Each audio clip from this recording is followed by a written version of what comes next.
मी वैष्णवी बोलते. तुम्ही आता मला ओळखायला लागला असाल. हो, मी वैष्णवी, जिनं 9 महिन्याच्या बाळाला सोडून आत्महत्या केली. पण मी खरंच आत्महत्या केली का, की मला त्या आत्महत्येसाठी प्रवृत्त केलं गेलं? आज मी तुम्हाला सर्व काही सांगणार आहे. मी आणि शशांक एकाच कॉलेजमध्ये शिकत होतो.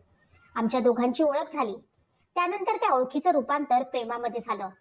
शशांक हगवणे हा राजेंद्र हगवणे यांचा धाकटा मुलगा. राजेंद्र हगवणे हे राष्ट्रवादी पक्षाचे माणूस, त्यामुळे रुबाबदार. पण मी मात्र फक्त शशांकला बघून त्याच्या प्रेमात पडले होते. माझे वडील अनिल साहेबराव कसपटे. आम्हीही तसे श्रीमंत, पण राजेंद्र हगवणे यांच्यापेक्षा कमी.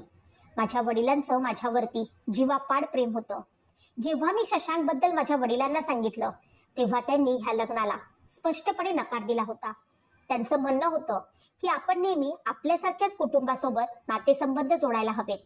त्यामुळे तू त्या मुलासोबत लग्न करून सुखी राहू शकणार नाही, असे मला वाटते.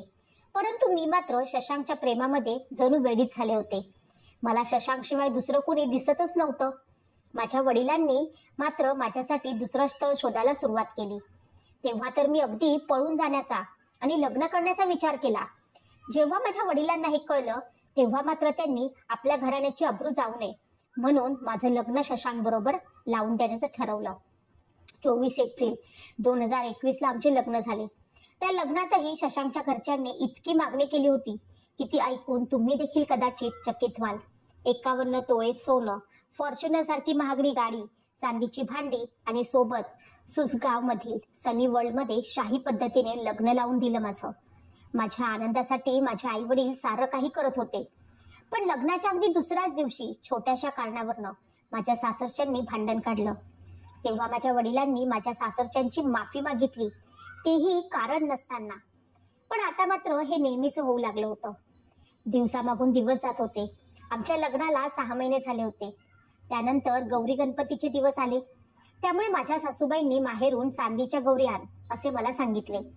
सासूबाईंची ही मागणी जेव्हा मी माझ्या आईला सांगितली, तेव्हा आई म्हणाली आपल्याकडे मातीच्या गौरी बसवतात, मग चांदीच्या कशाला? पण तरीही सासूबाईंनी मात्र हट्ट सुरूच ठेवला. त्यामुळे माझ्या आई वडिलांनी मला चांदीच्या गौरी बनवून दिल्या. खरं तर लग्नात देखील सासरच्यांनी आम्ही राजकारणातील मोठी माणसं आहोत, या समाजात आमची प्रतिष्ठा आहे, मोठी मोठी लोक लग्नाला येतील, त्यामुळे लग्न चांगलं झालं पाहिजे, हुंडा जास्त मिळाला पाहिजे, लग्नात मुलाला तुमच्याकडनं मोठी गाडी देखील मिळाली पाहिजे, मोठे मोठे नेते आमच्या लग्नाला येतील, म्हणून मोठ्या धुमधडाक्यात लग्न व्हायला हवं. कुठेतरी हे सगळं माझ्या वडिलांना पटत नव्हतं. परंतु माझ्या चेहऱ्यावरील आनंद बघून त्यांनी सारं काही केलं होतं. आता तर ते माझ्या सासरच्या लोकांच्या सगळ्या अटी एका मागोमाग एक मान्य करत होते. परंतु आता नवरा सोडून घरातील सासू सासरे यांच्या वागण्यात थोडा थोडा बदल मला जाणवायला लागला होता. या सगळ्यांमध्ये सगळ्यात जास्त त्रासदायक होती ती माझी नणंद करिश्मा. ती तर नणंद या नावाला जणू काळीमाच आहे. तिला तिच्या वहिनी चांगलं राहिलेलं पटत नव्हतं. ती सतत माझ्या सासूबाईंना चुगल्या लावायचं काम करत असे. जर माझ्या बरोबर माझी सासू चांगली बोलली किंवा मला एखादी साडी जरी आणली तरी तिला ते आवडत नसे. ती लगेचच भांडायला सुरुवात करत असे. पण हे मात्र ती कदाचित विसरत होती. एक स्त्री स्त्रीची शत्रू कशी असू शकते हा प्रश्न मला नेहमी पडत असे. करिश्मा माझी नणंद असून देखील ती मला शारीरिक आणि मानसिक देखील खूप त्रास देत असे. ती जुन्या लोकांची म्हण आहे ना, ज्या घरात नणंदेचा वास तिथे घराचा नाश. अशी नणंद कधी कुणालाही भेटू नये अशीच मी देवाच्या चरणी प्रार्थना करेल. आता शशांक तर माझ्या वडिलांकडे एक एक मागण्या वाढतच चालल्या होत्या. तो कधी लाख रुपयात तर कधी 2 लाख रुपयात असा सतत माझ्या मागे लागत असे. तर कधी ब्रँडेड 1.5 लाखाचं घड्याळ नवऱ्यासाठी, कधी महागडा गॉगल तर कधी 2 लाखाचा फोन. त्याच्या मागण्या हळूहळू वाढत चालल्या होत्या. पण माझ्यासाठी आई वडील त्या सर्व काही मागण्या पूर्ण करत होते. सततच्या या त्रासामुळे आता माझी मानसिक स्थिती देखील ढासळू लागली होती. मी आता माहेरी नवऱ्याबद्दल सासरच्या लोकांबद्दल सांगू लागले होते. ते लोक मला त्रास देतात असं मी म्हणू लागले होते. माझ्या मामाला मी एकदा सांगितलं, मामा शशांक सोबत माझा निर्णय चुकीचा होता. पण आता काहीही हातात राहिलं नव्हतं. एकतर मी प्रेमविवाह केला होता, त्यात सासरची मंडळी मला असा त्रास देत होती. काय करावं हे कळत नव्हतं. त्यातच आमच्या लग्नाला 1 वर्ष झालं. मला दिवस गेले. मी आनंदाने ही गोष्ट शशांकला सांगितली, परंतु शशांकनं माझ्या चारित्र्यावरती त्याच्या बहिणीचा ऐकून संशय घेतला. हे मूल माझं नाही असं तो मला म्हणू लागला. आता मात्र मला काय करावं ते समजेना. आपण ज्या नवऱ्यावरती विश्वास ठेवून या घरात आलो तोच नवरा आपल्या चारित्र्यावरती संशय घेत आहे. या गोष्टीचा मला खूप धक्का बसला. गरोदरपणामध्ये तर माझी नणंद आणि माझी सासू माझ्या तोंडावरती देखील थुंकत असत. खूप विचार करून त्या दिवशी विष पिऊन मी स्वतःला संपवण्याचा निर्णय घेतला. पण शशांकनं जेव्हा मला असं पाहिलं तेव्हा त्यानं घाईतच आपल्या बहिणीला घेत मला हॉस्पिटलमध्ये दाखल केलं. मी त्या दिवशी वाचली तेव्हा शशांक व त्याची बहीण घरी निघून गेले. तुमची मुलगी तुम्हालाच राहू द्या, आम्हाला नांदवायची नाही असे माझ्या आईवडिलांना सांगितले गेले. मी आपल्या आईवडिलांसोबत माहेरी आली आणि माझ्या वडिलांना म्हणू लागली, माझी चूक झाली की मी त्याच्यासोबत लग्न केलं. आता मी परत जाणार नाही. परंतु मी गरोदर होते. माझ्या वडिलांना माझा संसार वाचवायचा होता. आपण त्यांच्या मागण्या पूर्ण केल्या. इतकं मोठं लग्न झालं. मुलगी जर अशी घरी राहिली तर नातेवाईकांमध्ये आपली इज्जत जाईल, आपली सगळी अब्रू धुळीला लागेल, भाऊबंदकीमध्ये प्रतिष्ठा कमी होईल, आपल्या मुलीचं पुढे कसं होईल. म्हणून वडिलांनी मला समजावलं, आता तू गरोदर आहेस बाळा, झाल्यावरती हे लोक नक्कीच बदलतील. असे विचार करून स्वतःला कष्ट देऊ नकोस. शशांक तुझ्यावरती प्रेम करतो असे समजावून वडिलांनी मला परत सासरी पाठवले. माझ्या सासू, नणंद आणि नवऱ्याचे पाय पकडले. माझ्या वडिलांनी माझ्या मुलीला समजून घ्या, तिला इतकं कळत नाही म्हणून सांगितलं. त्यांची माफी मागितली. परत धूमधडाक्यामध्ये डोहाळं जेवण झालं. त्यांच्याकडून होईल ते सगळं त्यांनी माझ्यासाठी केलं. 9 महिन्यानंतर मी एका मुलाला जन्म दिला. बाळ झाल्यावर एखाद महिना वातावरण चांगलं होतं. सासू लाड करायला लागली. लगेच सासूचे कान माझी नणंद भरू लागली. इतके लाड करू नको, तिला डोक्यावर बसवू नको असे म्हणायला लागली. मी सगळ्यांचा त्रास सहन करत होती. माझ्या घरात 3 मोलकरीण होत्या, तरी माझी सासू मला काम करायला सांगत असे. एक खूप महत्वाची गोष्ट इथे नोंदवावीशी वाटते, ती म्हणजे 1 वर्ष माझ्या लग्नाला झालं होतं, पण तरीही माझ्या नवऱ्यानं मला माझ्या जावेसोबत बोलू दिलं नव्हतं. माझ्या भावाची बायको चांगली नाही, ती भांडखोर आहे असं तो म्हणत असे. शशांकने मला तिच्यापासून दूर ठेवलं होतं आणि मी सुद्धा जावेला लग्नानंतर कधीच भेटली नव्हती की बोलली नव्हती. आता मात्र मला आपल्या जावेचा त्रास काय असेल हे समजू लागले. माझ्यासारखाच त्रास या लोकांनी तिला दिला होता. ती आता पोलिसांना सांगते आहे की तिला देखील माझ्या सासरच्यांनी असेच त्रास दिले होते. एकदा तर काहीतरी भांडणामध्ये तिला माझ्या सासऱ्याने आणि नवऱ्याने मारहाण देखील केली होती. तिने ह्या लोकांविषयी पोलीस स्टेशनमध्ये तक्रार देखील नोंदवण्याचा प्रयत्न केला होता, पण या लोकांच्या राजकीय दबावामुळे तिची तक्रार पोलिसांनी घेतली नाही. आपापसात मिटवून घ्या असे सांगून तिला परत पाठवण्यात आले. म्हणून ती या लोकांपासून दूर राहते हे मला आता समजले. या अगोदर देखील जर मी या विषयावरती शशांकशी बोलायला गेले तर तो नेहमी मला दमदाटी करत असे, शिवाय मारहाण देखील करत असे. तो फक्त मला माहेरून पैसे आणायला सांगत असे आणि मी सुद्धा नवऱ्याने सांगितल्याप्रमाणे माहेरून पैसे आणत असे. माझे वडील सुद्धा मुलीला त्रास नको म्हणून मी जे मागेल ते मला देत होते. त्यांची फक्त एकच इच्छा होती, आपल्या मुलीचा संसार सुखाचा होताना पाहायचा. हळूहळू माझं बाळ 6 महिन्यांचं झालं, पण माझा हा त्रास मात्र काही कमी होत नव्हता. बाळाकडे पाहून मी सारं काही सहन करत होते. आज नाही तर उद्या ही परिस्थिती बदलेल आणि सर्व काही व्यवस्थित होईल ही एकच आशा मनाशी बाळगून होते. बाळाकडे पाहून मी जगत होते, परंतु माझी नणंद, सासू मला खूप त्रास देत होते. आमच्या घरातून निघून जा, आम्ही आमच्या बाळाला सांभाळतो असे म्हणत होत्या आणि त्यांची साथ शशांक देखील देत होता. चारित्र्यावरती वारंवार संशय घेत होता. मी या सगळ्या गोष्टींना कंटाळून शेवटी वडिलांना सांगितलं, मला इथे राहायचं नाही. त्यांनाही माझी होणारे हाल दिसत होते, त्यामुळे त्यांनी देखील आपण यातून काहीतरी मार्ग काढू असे मला सांगितले. पण त्याच वेळी शशांकनं माझ्या वडिलांना 2 कोटी रुपये द्या, मला प्लॉट घ्यायचा आहे असे सांगितले. तेव्हा माझ्या वडिलांनी त्याला आता माझ्याकडे इतके पैसे नाहीत असे सांगितले. शशांक तिथून रागातच निघून गेला आणि या गोष्टीचा राग तो माझ्यावरती काढू लागला. मला रोज मारू लागला. मला रडू येत होतं. मी माझ्या मैत्रिणीला फोन करून मी खूप मोठी चूक केली हे सांगत होते.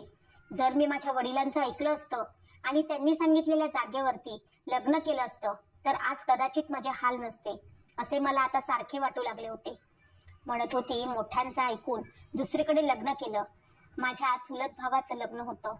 तेव्हा शशांकला त्यांनी कपडे आणि अर्ध्या तोळ्याची अंगठी दिली होती. तो दिवस माझ्यासाठी जणू काळच बनून आला होता. मी स्वतःला संपवले असे माझ्या आई वडिलांना कळवण्यात आले. माझ्या आई वडिलांना नव्हे तर माझ्या चुलत भावाला सांगण्यात आले होते.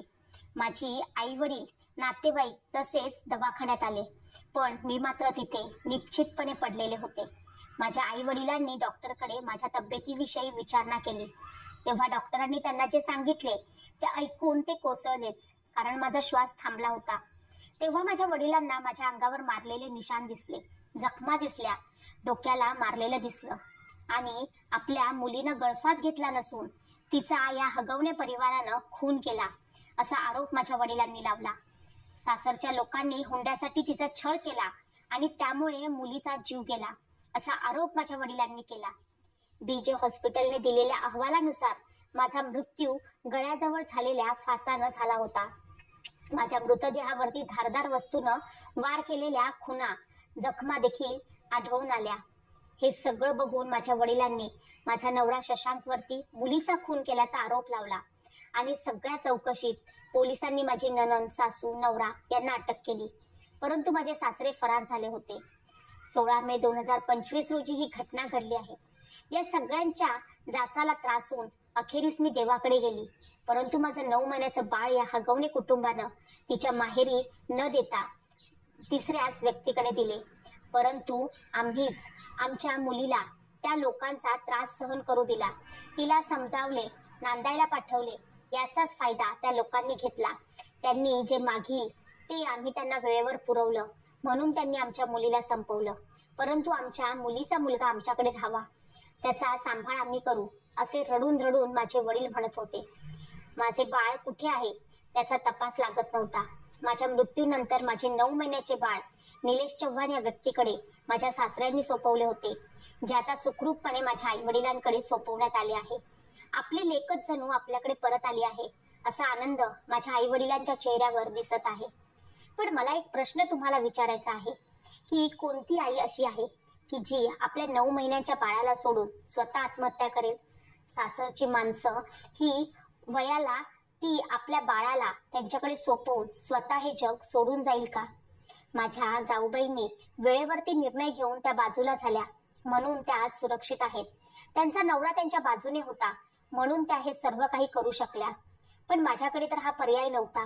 माझा नवरा शशांक हा तर फक्त बहीण आणि आई वडील यांच्या म्हणण्यानुसार वागणारा होता. आज जर तो माझ्या बाजूने उभा राहिला असता तर मीही आज माझ्या मुलासोबत असते. त्यांना जन्मठेपेची शिक्षा व्हावी असा पूर्ण महाराष्ट्र म्हणत आहे, परंतु त्यांना शिक्षा होईल का की नेहमीप्रमाणे ही केसही दाबली जाईल? आजच्या विज्ञान युगातही हुंडा मुलीचा जीव घेतो आहे. त्याच्यापेक्षा मोठी गोष्ट कोणती असू शकेल? आज माझ्यासोबत जे झालं ते इतरांसोबत होऊ नये असे मला वाटत आहे. मला एकच सांगावेसे वाटते, मुलींनी आपल्या आई वडिलांचे म्हणणे मानले पाहिजे, कारण आपण घेतलेले सर्वच निर्णय योग्य असतात असे नाही. आज माझ्या एका चुकीच्या निर्णयामुळे मला माझा जीव गमवावा लागला, तेही माझ्या तान्हुल्या 9 महिन्याच्या बाळाला सोडून. पैसेवाला जावई भेटला म्हणून बाप सर्व गावाला सांगत होता, पण 1 वर्ष होऊन पण मुलीच्या चेहऱ्यावर आनंद काय दिसत नव्हता. कटू आहे पण सत्य आहे. मुलीला मिळणारा तिचा साथीदार हा खूप पैसेवाला आहे म्हणून तो तिला सुखात ठेवेल असे आपण जे समजतो ते मात्र माझ्या या प्रकरणामुळे तुम्हाला आता कळलेच असेल की किती चुकीचे आहे. मुलीच्या सासरची माणसं पैशाने श्रीमंत नसली तरी चालतील, पण मनानं मात्र श्रीमंत असली पाहिजेत, तेव्हाच त्यांचा संसार सुखाचा होत असतो. ही गोष्ट आता मला कळली आहे, तीच मी तुम्हाला देखील सांगत आहे. दुसरी गोष्ट, जर प्रेमविवाह करत असाल तर हुंडा अजिबात देऊ नका. सासरच्या माणसांना एकदा चटक लागली की ते पिच्छा सोडणार नाही. सर्व आरोपींना कठोरातील कठोर शिक्षा झाली पाहिजे असे पण आता सर्वच म्हणत आहेत, पण त्यांना शिक्षा अशी झाली पाहिजे की त्या शिक्षेला ऐकून पाहूनच पुढील कोणतंही सासर सुनेला असा त्रास देणार नाही. सासरच्या माणसांनी हा विचार नेहमी करावा की आज तुम्ही एखाद्याच्या मुलीला तुमची सून म्हणून त्रास देत आहात, पण उद्या तुमची मुलगी देखील दुसऱ्याच्या घरामध्ये सून बनून जाणार आहे. देवाच्या न्यायालयात तर अशा ह्या नराधमांना शिक्षा मिळणारच आहे, पण या जनतेच्या न्यायालयात देखील त्यांना शिक्षा मिळाली पाहिजे अशी मी अपेक्षा करते. आज माझ्या बाळाकडे पाहण्यासाठी माझे आई वडील, माझे नातेवाईक आहेत, पण माझं लेकरू एका आईच्या मायेपासून मात्र कायमचं पोरकं झालंय. देवा, अशा नराधम लोकांना तू या पृथ्वीवरती कशाला जन्माला घालतोस? त्यांना देखील कठोरामधील कठोर शिक्षा दे. आज माझे लेकरू माझ्या विना तडफडत आहे, आई आई म्हणून साथ घालत आहे, पण मी मात्र त्याच्या त्या हाकेला ओ देऊ शकत नाही. उद्या राजकीय दबावाखाली ही लोक केस बंद करू देऊ नका. मला न्याय मिळवून द्या. माझ्या आई वडिलांच्या मागे उभे राहा. उद्या माझ्यासारखीच तुमची मुलगी, तुमची बहीण वैष्णवी हगवणे किंवा अक्षता म्हात्रे होता कामा नये. याचा विचार आता तुम्हालाच करायचा आहे. या नराधमांना काय शिक्षा झाली पाहिजे असे तुम्हाला वाटते? तुमच्या प्रतिक्रिया नक्की नोंदवा. अशाच सत्य घटना ऐकण्यासाठी तुम्ही माझ्या चॅनलला लाईक, सबस्क्राईब आणि शेअर करायला विसरू नका. ही माहिती प्रसार माध्यमांवरनं घेतलेली आहे. यातून वैष्णवी काय विचार करत असेल हे